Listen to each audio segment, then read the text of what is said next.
Ассалаумағалейкум достар, сендерге мен Маке. Бүгін сендерге көріп тұрғандай мына точка көріп тұрсыздар ғой. Осы точканы қалай шығаруды үйрететін боламын.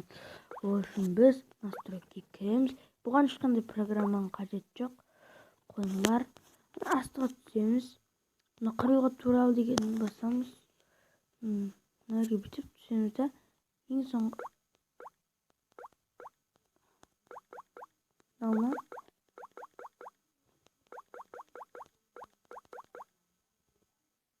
мына нөмір құрастыру деген кіреміз да содан сіздерге әзірленуші панельдер деген шығады.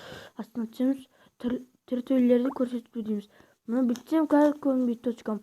Ал былайсынан қосып қойып істесек кәдімгі точкамыз көрінеді. Өте бұл жақсы.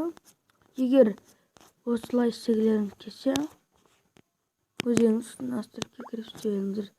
Видео ұнаса лайк басып каналға тіркеліп кетіңіздер. Сау болыңыз достар.